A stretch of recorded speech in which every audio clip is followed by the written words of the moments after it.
Hey guys, what's up? So just a bit of a recap for Dragonball Super, Attack on Titan, and the UFC Fight Night in Sweden.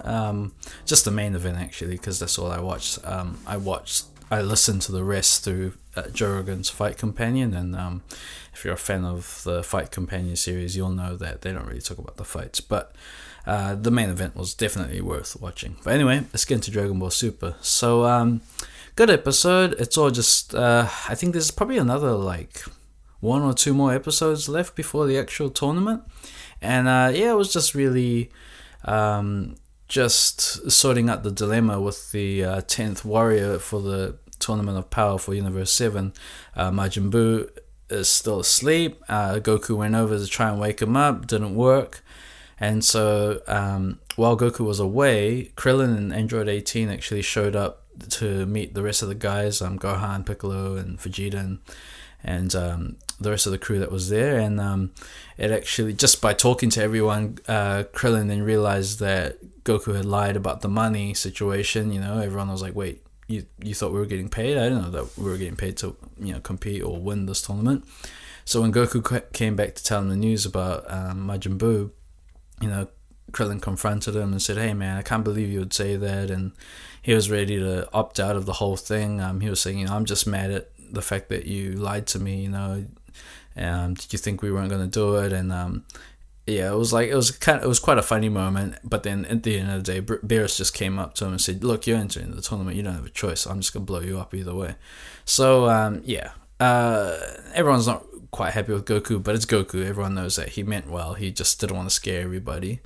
And but during the episode there was other things going on with the other universes. It was showing Universe 11 with Topo and everybody just trying to sort out what their plans are while they're at the tournament, getting their B squad from what do they call their guys? I always forget it. It's just because it's just such a ripoff of like, I don't know, all the like the Avengers or whatever, but from their Justice League, whatever they are, DC comic version. Like they said, okay, we'll get our B grade guys to look after the universe while we're away. So that was interesting, I guess. And there was actually a quick snippet of I think it was Universe 3, and they're more like a hybrid cyborg type universe, and even their god of destruction is like a robot, which I don't really understand how that works. But they were just talking to their warriors about, make sure, let's see who's our toughest guys, and it's these like, there's like a cyborg lizard looking dude, and then he introduces one of their own warriors who's like a robot that's virtually going to cheat to try and win for them. He's got like claws that can like hold on in case he gets kicked out of the tournament ground, or suction type vacuum things that can just make him hold, like, in case he falls off. So I was like, I don't think that's going to work if you're going to get Kamehameha'd off, So that was interesting. And then also showed the Universe 6 guys. So Kaba was trying to teach Caulifla how to become a Super Saiyan, and it was ridiculous because really all it took was, like, he tried to piss her off by just saying a few little dumb insults, and it didn't quite work on her. But then he said, there's another thing that could help you. Try and feel this tingling in your back, and that sensation will allow you to transform into a Super Saiyan. Actually, just showing you in the background. And I was like, what? We never heard about this in Dragon Ball Z or Super up until this point, but apparently that's what it takes. I thought we were all under the impression that becoming a Super Saiyan meant you were tapping into your inner rage. But then again, with the Goten and Trunks, them becoming Super Saiyans was more of a natural thing. So maybe it's because Caulifla has really high potential that she probably already had it in her, a high power level enough, like Kaba, because Kaba has a pretty powerful base, so it didn't take him that much to become a Super Saiyan. He just got upset. But considering how much hell Vegeta, Goku, and Gohan had to go through to become Super Saiyans, and even Trunks, future Trunks, it's weird, but I mean, out of convenience sake, I guess they got to try and speed it up. And while that was happening, and while Caulifla was showing off her new abilities as a Super Saiyan, she then said, okay, well, I want my protege to learn, and that was Kalia, who was hiding in the back. So in the next episode, it did show a preview of her going into the jacked up Broly-like form, and I'm really curious to see how they're going to explain that because of the green hair and all that. I mean, they call it the legendary Super Saiyan form, but why is it green? Like, they never explained that with Broly, so maybe they might in Super, who knows? Or maybe she's of like a ancestral line of maybe their version of Broly, you never know. So that's going to be the next episode anyway. So yeah, and it was actually quite a comical and fun scene because we saw like some sort of interesting dynamics between Kaba and Caulifla. It's almost like they've got like almost like a romantic kind of jokey type deal going on, so who knows. But yeah, switching back to Universe 7, they were like, well, who are we going to get for this 10th warrior? And Beerus said something like, surely there's other people in this universe that are powerful enough. I mean, you guys, it's because of you guys that we ended up getting rid. You guys got rid of all of Frieza's squad, and then Goku clicked and said, "I got it. Let's get Frieza," and everyone was like, "What the hell?" So in the previews, they showed that Goku's actually going to go down to the flower fields, which is Frieza's hell, and it's going to have an interesting discussion. It showed him almost in like a sparring stance or a fighting stance, so it's almost like maybe they're going to get into a fight because Frieza then also turned into Golden Frieza.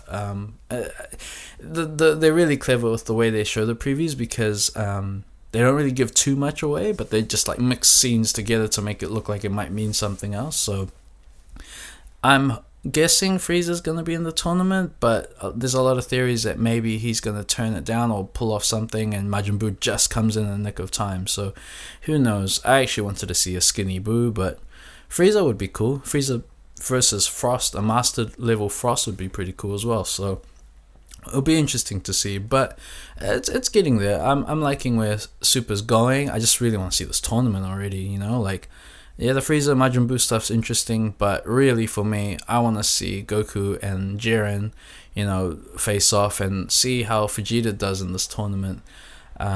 Just because I'm such a big Vegeta fan, but I have a sense that he's probably not going to do that great.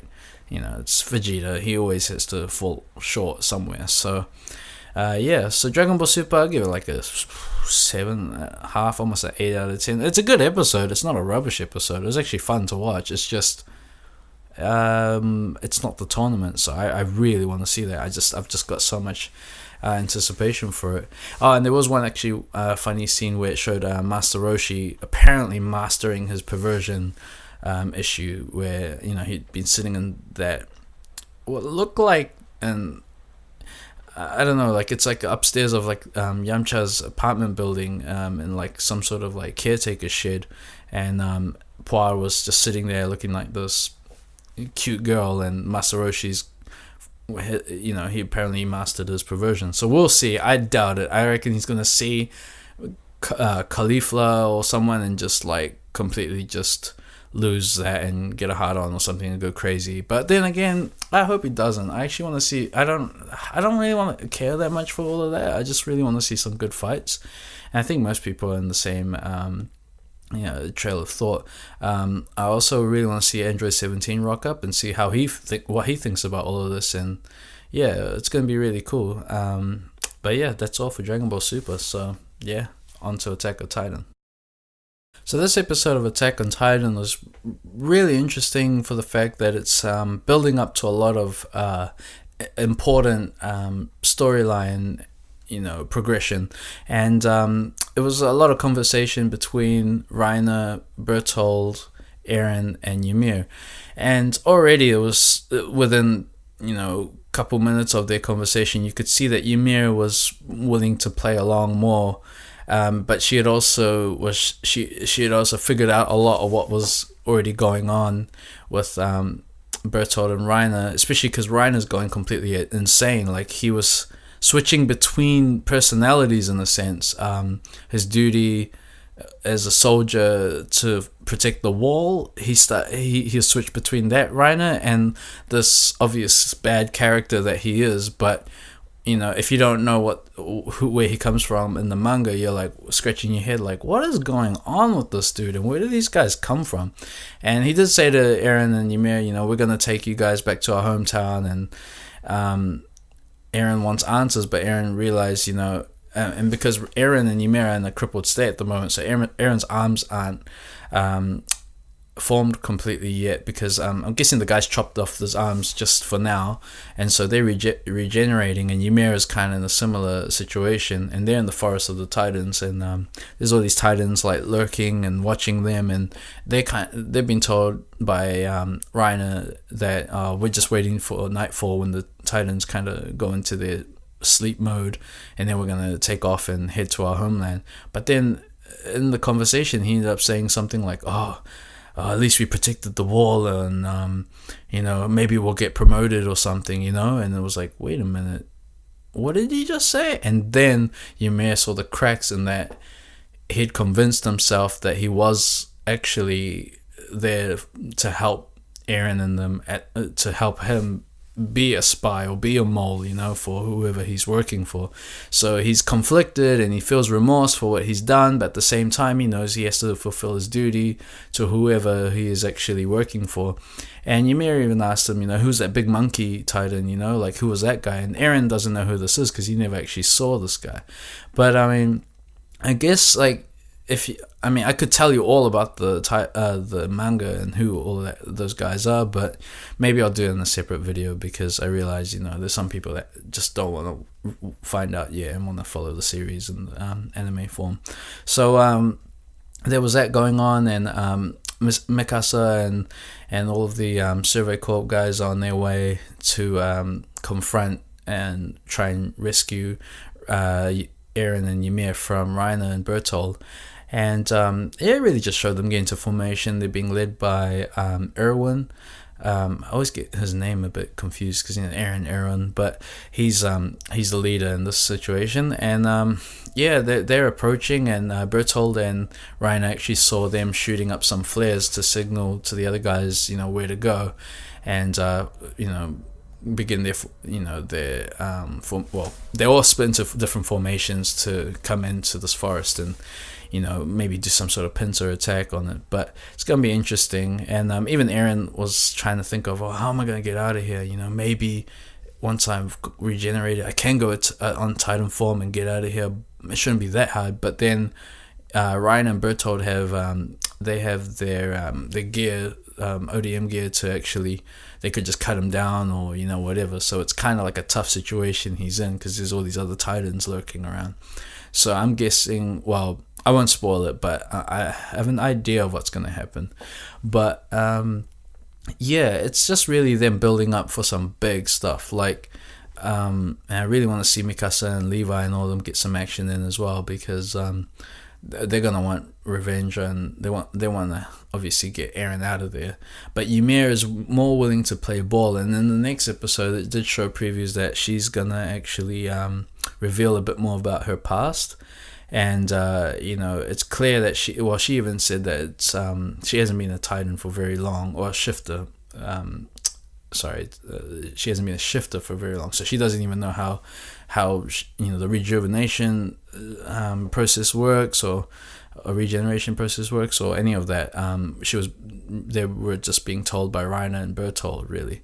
Well, Bertold's a strange character too, because he's supposed to be the more sensible one out of him and Reiner, but you can tell he's just as shit scared as Reiner being there. So yeah, just knowing that they're from somewhere, like they did say something like, this world, it's going to end soon, something like along those lines. And Ymir was like, yeah, I guess you're right.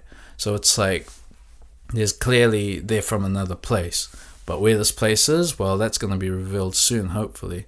And it's just like, you see the rage in Eren, his eyes, and obviously Eren's the most angriest protagonist in any anime I've seen, but I love it because he actually brings a true anger and hatred that most people should feel, I guess, in their situation, right? You're like the last few humans, and you're just getting decimated by all these like giant, sick, human-like things that are eating you all the time. So, and he lost his mum that way. So there's so many like unanswered questions, but they're gonna get answered soon. Like, hopefully, if they keep at this pace. But the thing is, I don't think this season's got that many episodes. So, I think like maybe there's like a couple more, but yeah, I hope that means that they did that so that, they can take a shorter break and bring out the next season, as opposed to what they did last time and do 2 seasons worth of episodes for season 1 and then take like 3-4 years break. Like, it's unacceptable, man. Like, us fans need to know, but I guess the manga's so far ahead now, and I think the manga's actually going to come to an end very soon. So I think they're trying to do that, so get the manga finished so that they can just... It's not like Dragon Ball Super where the anime is totally different from the manga now. Like, they've changed so much. So, like the original... Like, the sagas are going to be the same, but how they reach the end is totally different. So, that's not the case with Attack on Titan, and I like that because it's consistent. And if you have already read the manga, you still want to see it play out. You want to see... Because the anime is still going to play it out, show you everything.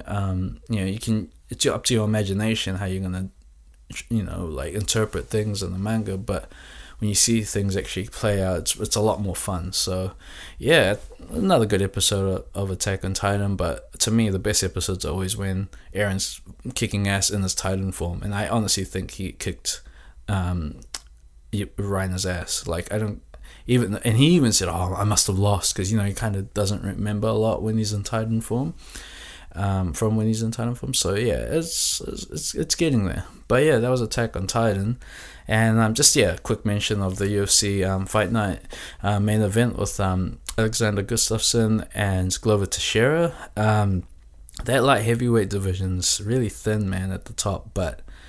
Because all the other guys, like, in the top 10, they're not really much to think about. I mean, they're all, like, kind of... I mean, there's OSP, Shogun, Hua. I mean, he's a legend, but it's crazy he's still there.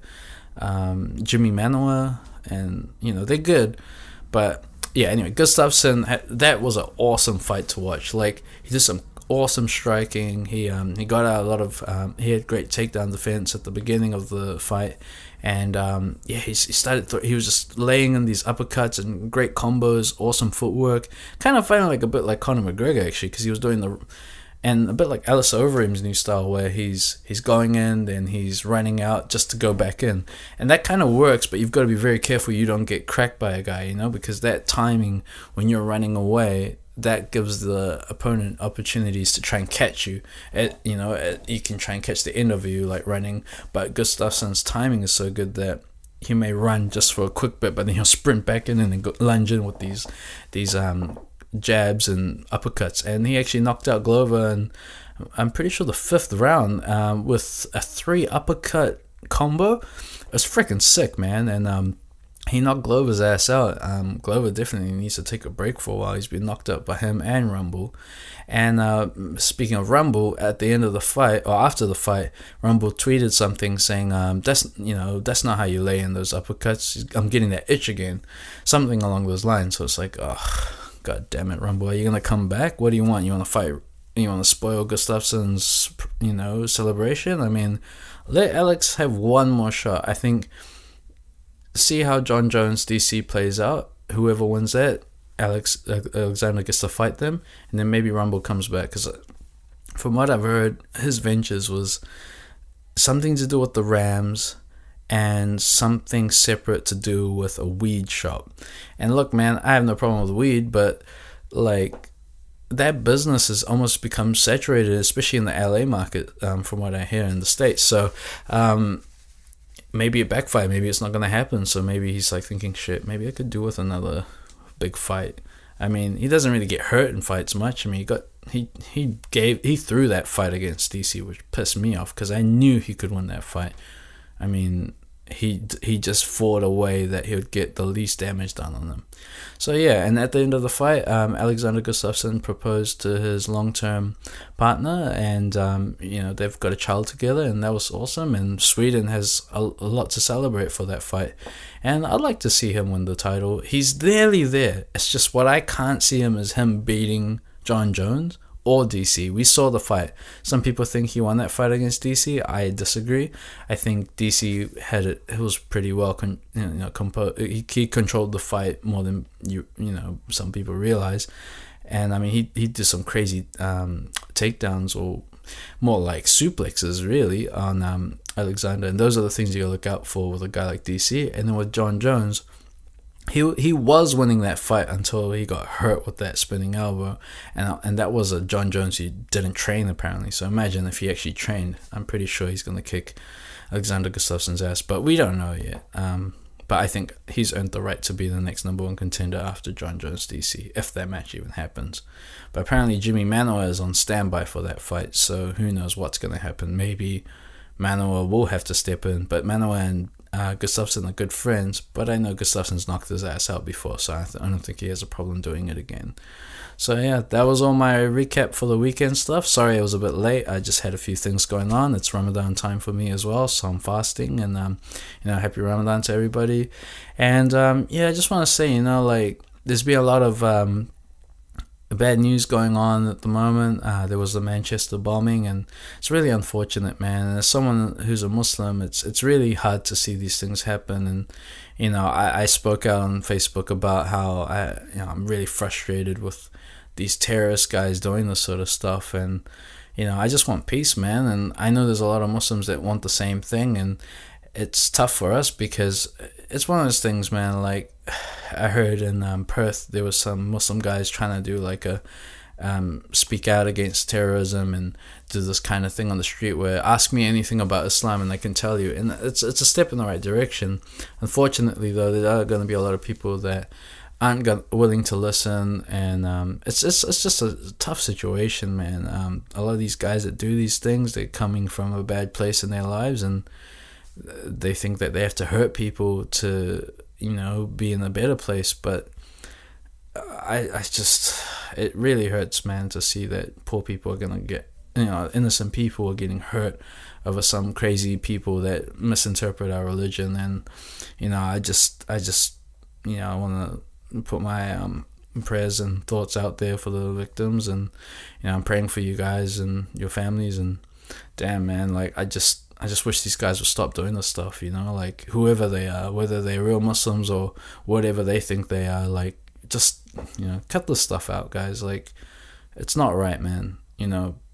I love everybody, I don't have hate towards anybody, and all my family's the same. So when we see this sort of stuff, it's like, it's just so damn frustrating, man. Like, we don't, and I agree, we do need to speak up, and that's what I'm doing. But you also got to understand that there's a lot of people, it's falling on deaf ears, and there's a lot of people that they just don't know where to even start with this stuff. So anyway, just say my prayers and thoughts are with you guys, and to all my Muslim brothers and sisters, happy Ramadan to all of you guys. And just keep your chins up, and spread a positive word to your friends, and like, we're in this together. Hopefully things are going to change, and these guys realize that what they're doing is harming us and harming everybody, and I just hope things get better and that we can all live in peace. So yeah, take care, guys. Thanks for watching. I'm going to do my wrestling vlog after SmackDown Live tomorrow, and just appreciate your time. And I've also got a podcast up, so I'm gonna put the link down, or comment about it's a wrestling breakdown with my guys, my bros Eddie and Vince, and we just go into some full-on wrestling talk, like every promotion you can think of at the moment, major promotion. We're talking about all the big stars, and there's a lot I don't know about. So my mate Eddie and Vince as well, like, but Vince is more like me. We follow more WWE. We try to keep up with the smaller promotions, but Eddie seems to know all this other stuff, so he's informing us too, and it's cool because we get to bounce feedback off each other. So I'll put the link up for that. So yeah, thanks for watching. Appreciate your time, and God bless, and let's live in peace, guys. See ya. 'Cause I gotta know, so say something.